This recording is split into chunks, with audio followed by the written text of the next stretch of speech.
Ambassador at Large for International Religious Freedom. Ambassador, welcome. I'd like to start by just getting your overall thoughts on the president's speech today.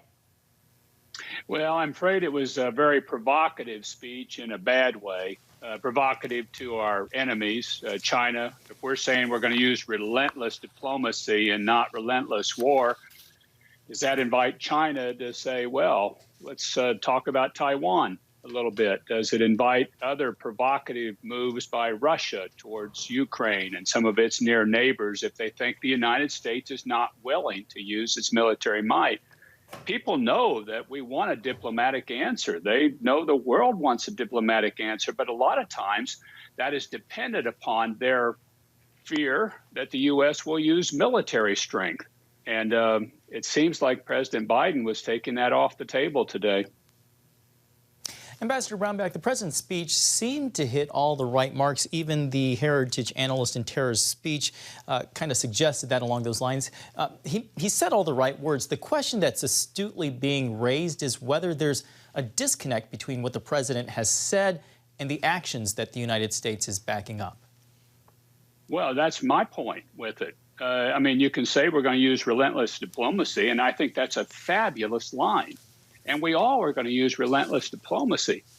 But when you pull out of Afghanistan, when all your allies want you to stay there in a way that's not a military action of an ongoing basis, but it's more just a continuation of trying to keep the place stable, and you pull out of it, then all your allies are saying, well, you guys aren't going to be here to do the hard work that it often takes to long-term keep a place in a stable situation.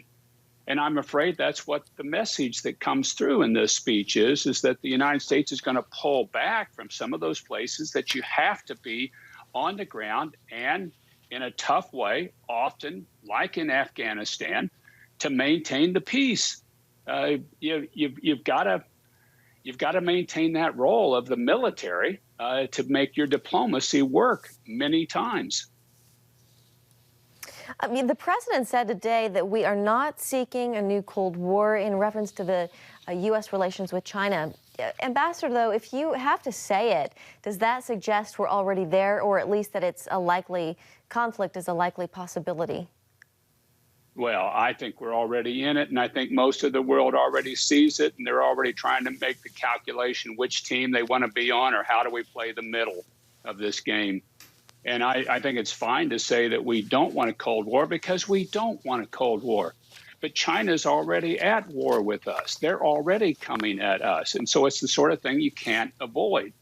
I think it's fine what he said, but I think the reality of it is just a different situation in the world today, and that we would be better in preparing our allies and people on our side to say that we recognize that there are those that choose to go at an aggressive stance, and we will confront them in their aggressiveness. We're not going to stand by and take it and just talk about it. We will address it and we will confront it. Ambassador Brownback, in the few seconds we have left, many may ask, with this annual tradition with the UN General Assembly, how capable is the United Nations in solving all these crises? Oh, I think they've got a role to play, but I don't think they solved the crisis. I think they've got a role to play of coordination and of communication, and I think that's an incredibly important role.